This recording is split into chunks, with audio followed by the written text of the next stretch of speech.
Fala investidores, sejam muito bem-vindos ao canal Plano e Ler Investidor. Eu sou Adriano Costa e nesse vídeo nós vamos falar do relatório gerencial de junho de 2023 do fundo Vinci Offices, é o Vino 11. Então a gente vai ver aí a performance dele nesse mês de junho. Fique conosco, se você gosta desse tipo de assunto, se inscreva aí no canal, ative o sininho de notificações, deixe o seu like, é tudo de graça, mas você ajuda muito a gente aqui no canal, tá bom? E também vou deixar esse relatório gerencial na descrição do vídeo para você baixar e também o link do nosso grupo do Telegram. Se inscreva lá em curta distância. Vamos lá então. Fundo Vinci Offices, fundo de lajes corporativas. Então a gente vai ver aqui a performance do fundo. Para quem não conhece, então é um fundo, né, de lajes corporativas gerido pela Vinci Real Estate e administrado pela BRL Trust. O fundo tem desde novembro de 2019. Código de negociação na Bolsa de Valores VINO11, Vino 11.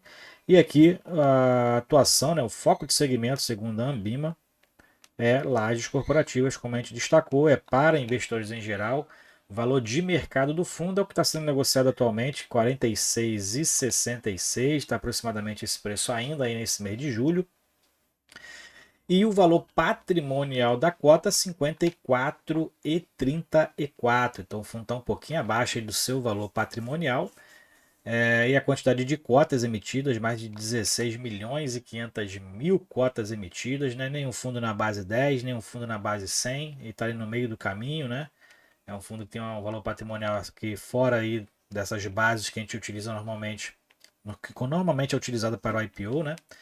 Fundo que tem número de cotistas aí atual 122.618. Eu não sou cotista do fundo, e se você é, se inscreva no canal, que todos os meses a gente faz aqui o acompanhamento do Vino 11 através do seu relatório gerencial. E dentro da taxa de administração e gestão, o fundo provavelmente aqui pagando, né, do meio termo aqui, 1,10, 1,10% ao ano, segundo escalonamento aqui, com base, né, no valor de mercado do fundo. E o fundo tem uma taxa também de performance que prevê aí 20% do QCD ao IPCA mais um spread de 6%. Bom, mais para baixo a gente vê os destaques do fundo. O fundo tem uma rentabilidade aí do mês de 6,2%, basicamente aqui, né? A maioria aqui é a valorização da cota, né? E o IFIX foi um pouquinho menor que isso, acho que foi 4,8%. Então, fundo aí rentabilizando maior que o IFIX nesse mês de junho. E os contratos com vencimento após 2027 agora são 73%, e quantidade de contratos atípicos na representação da receita representa 71% de contratos atípicos, maioria da Globo, né, contrato da Globo. Aqui o fundo fala sobre o cenário econômico, então baixa o relatório para você ver aí, né, a visão do fundo em relação ao cenário econômico nacional e internacional. E aqui a gente vai para as atualizações do fundo, né? Ao longo do segundo trimestre, ele fala aqui sobre a recuperação do fundo, né? A valorização de 21% nesse segundo trimestre. Só em junho foi 6,2%, né? A rentabilidade. E ele fala aqui sobre a distribuição de rendimentos, que foi de 31 centavos por cota. A gente tem que ficar atento também ao resultado, como a gente vai ver mais para baixo. O resultado foi de 29 centavos por cota. Tá? Dividend yield está em 8%, dividend yield anualizado. E o fundo terminou com 28 centavos de resultado acumulado, né, de exercícios anteriores. E aqui a gente verifica, de semestres anteriores, né? E aqui a gente verifica que em junho o fundo terminou aí a obra que chamam de fit out.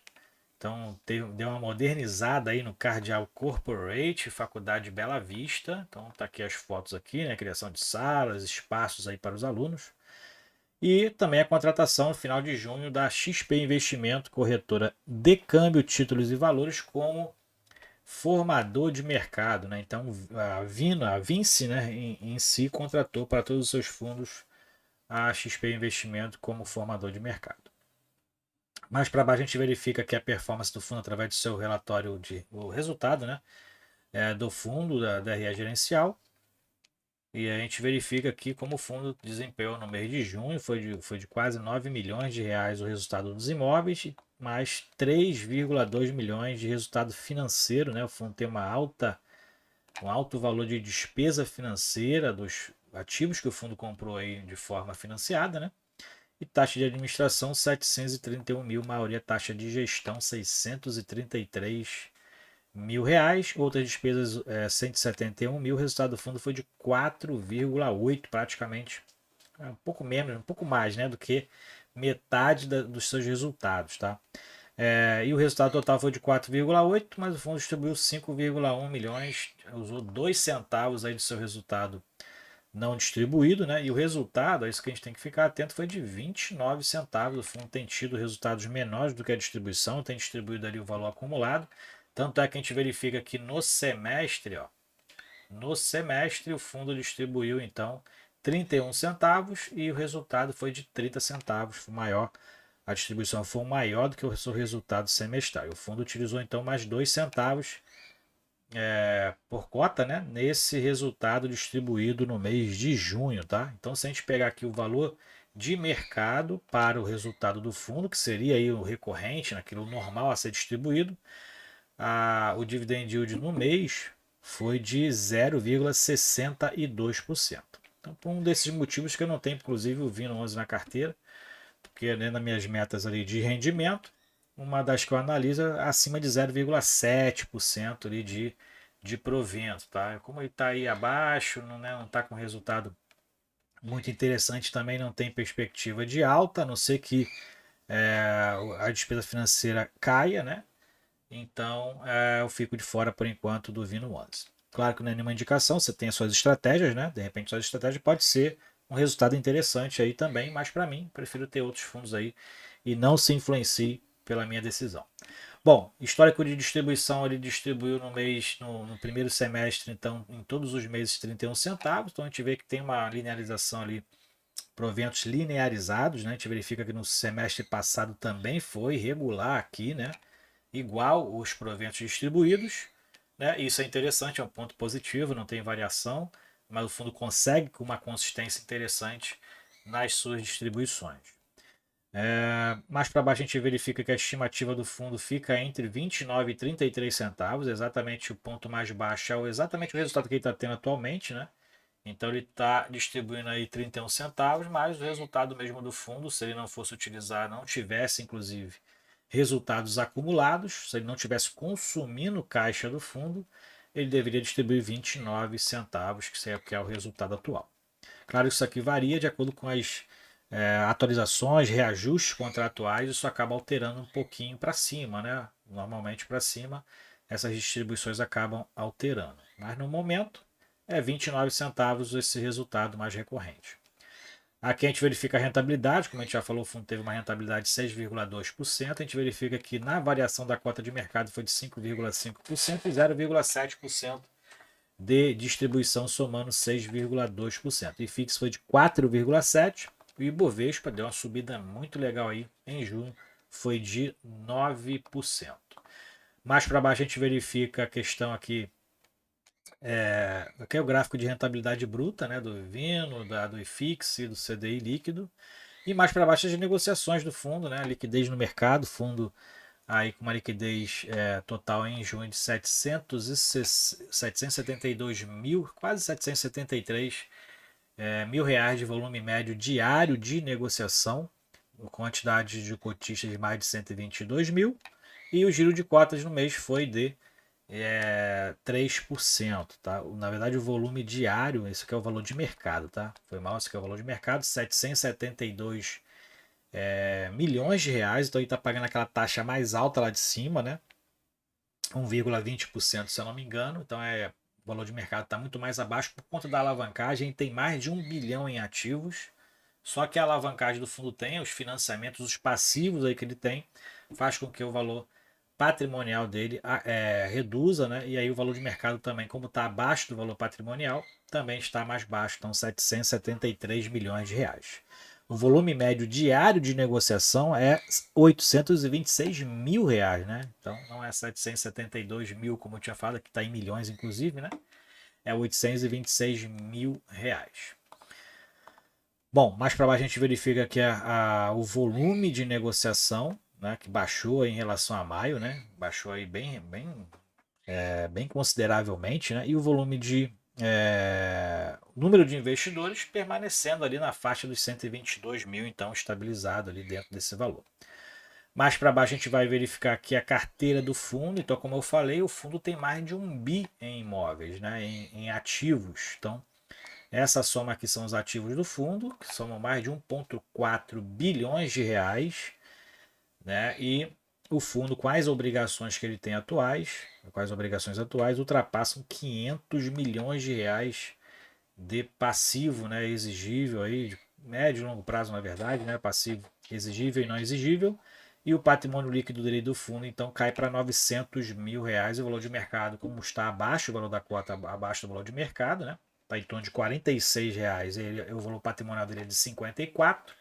Acaba que o valor patrimonial do fundo, então, acaba sendo muito menor. Então, mais para baixo aqui a gente verifica então aqui que o fundo levantou 15 milhões de reais para compor caixa, hein? Para fundo aí, né, dentro do próprio Crivino que ele fala aqui, né, lastreado em recebíveis, como se fosse aí aquela alavancagem, aquele valor que normalmente os fundos de papel pegam, né, para poder fazer aquela operação compromissada. É muito semelhante, mas ele faz através do CRI, de um CRI vindo aqui, não tem muitos detalhes, né? Mas não tem pré-pagamento, não tem carência de juros e amortização. E ele fala que a futura desalavancagem, né? Isso aqui não deixa de ser uma alavancagem, gerará custos adicionais, não gerará custos adicionais. Então a transação ele fala aqui que é para recompor caixa, para ter flexibilidade para a gestão reciclar o seu portfólio sem necessidade de eventualmente realizar desinvestimentos. Então o fundo está com dificuldade de caixa, como a gente verifica aqui, né? Para não ser necessário desinvestir, ou seja, vender algum imóvel, o fundo está buscando esse valor aqui para recompor caixa e continuar a reciclagem do portfólio. Então, o fundo aumentando a dívida, né? Isso aí tem que ser avaliado, né? Não tem essas especificações aqui do que vai gerar de custo adicional para o fundo, né? Isso com certeza vai gerar uma despesa financeira maior, né, para o fundo, em cima daqueles 15 milhões, né? O dinheiro não é de graça. E ele fala aqui que o fundo possui obrigações nas aquisições a prazo de imóveis de 521 milhões e líquido das aplicações financeiras, né, e 479 milhões, que representa 35% dos ativos do fundo. Então, desse total, 40 milhões tem vencimento em 12 meses. Então, de repente, é para esses valores aqui que o fundo está captando mais recursos de caixa, né? Já que os fundos têm essa dificuldade, né, que eles são obrigados a distribuir então 95% do seu resultado. Então, muitas das vezes, os 5% que ele não é obrigado não é suficiente para cobrir, né, essas obrigações que o fundo tem aí de pagamento nas aquisições do imóvel. Isso também gera um pouquinho de falta de sensibilidade no planejamento, né? Mas enfim. Vamos seguir então aqui, ó. Então a gente verifica que as dívidas que o fundo tem atualmente, a maior é da sede da Globo que foi adquirida ali no fim de 2021, né? Tem um saldo de 366 milhões ainda. Tem ali o CRI Doc Lobo, 62 milhões, BM 336, 55 milhões, o CRI Vino, que a gente falou aqui em cima, agora está com 28 milhões e meio, CDI mais 3,5%, é um custo bem alto, né, por conta da taxa de do que está hoje, então ultrapassa aqui facilmente os 15% ao ano. E a Doc Lobo, né, 9 milhões e 400 mil reais. Bom, mais para baixo a gente vai verificar então o cronograma dos pagamentos das obrigações de junho a dezembro. O fundo então tem aí em torno de 42 milhões de reais de a pagar, né, entre principal e juros e correção monetária das obrigações a prazo. Para 2024, esse saldo é muito maior, ultrapassa os 85 milhões, como a gente verifica aqui em 2024, se repetindo aqui basicamente para 2025. Então, a dívida que o fundo tem, claro que isso aqui é para o ano inteiro, né? Muitas coisas aqui já foram amortizadas, então provavelmente em 23 o saldo era aproximadamente esse, já foram pagos 6 meses, então falta a outra metade, então 42 milhões de reais. Bom, mais para baixo aqui a gente verifica os indicadores operacionais, nada mudou, né? O fundo tem aí um aluguel médio menor do que o de mercado, como a gente verifica aqui, isso mantém-se aí desde que eu conheço o fundo lá em 2020, essa característica. A taxa de ocupação, por conseguinte, também é sempre maior, a ocupação do fundo, né? Atualmente está em 90 e quase 95%, uma das menores que eu já vi do fundo, Mas aí está com uma ocupação média de 94, muito maior que a de mercado, e inadimplência que eu nunca vi inadimplência no fundo desde esses 3 anos que eu acompanho o fundo. Portfólio aqui, então, os contratos atípicos são esses que estão aqui tracejados. Então, é o Globo, a própria Vinci Partners, a Vitacom e a Austral. Então, são todos esses aqui em cinza. O restante são contratos típicos aí no comum, regidos pelo Código Civil. Então, os típicos representam 29% e aqueles 4 inquilinos ali representam 71% aí dos contratos totais e são contratos atípicos. 43% vem do contrato da Globo, né? O que classifica ele como mídia, comunicação e mídia. Financeiro, basicamente, também é a própria Vinci Partners, né? 18% e 12% é esse verde aqui, tá? É a construção e serviços imobiliários. Dentro da concentração da localização dos imóveis, a maioria está em São Paulo, só tem São Paulo e Rio, né? Então 70% está em São Paulo, 30% está no Rio de Janeiro, e essas aqui embaixo, na verdade aqui ainda fala sobre os contratos.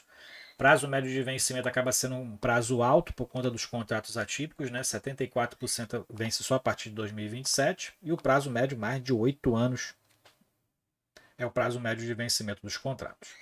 Mês de renovação, então junho e julho aqui somados vão ser reajustados aí 14% das suas receitas pelo IPCA, né? Esse azul mais escuro aqui, IPCA, esse índice de reajuste representa 87% da receita do fundo, né? E mais para baixo aqui a gente verifica a localização geográfica, são 2 imóveis no Rio de Janeiro, localizados ambos na Zona Sul, um ali próximo a Botafogo, no bairro Botafogo ali no Humaitá, e outro no Leblon. Imóveis de alto padrão, né? E a gente verifica aqui em São Paulo as localizações, né? Brooklyn, Jardins, Pinheiros também, Alphaville Industrial lá em Barueri. Esse aqui, de repente, né, não é um dos... por conta da alta taxa de vacância dos imóveis lá de Alphaville, né? Esse aqui, para mim, é o maior risco que o fundo tem atualmente, mas está aí dentro de uma boa ocupação dentro ali da localização de Alphaville. O fundo tem 100% de participação e está 100% ocupado. O principal locatário é a C&A. Então, o fundo aqui está tranquilo em relação, mas é um contato típico, né? Tem que ficar atento aqui com relação a isso, e provavelmente é um imóvel mono-inquilino. Bom, então é isso aí. Relatório gerencial do Vino 11. Espero que você tenha gostado do vídeo. Deixe nos comentários suas sugestões de vídeo. E se você é cotista do Vino 11, compartilhe com a gente também nos comentários. Fiquem com Deus. Até o próximo vídeo. Tchau, tchau.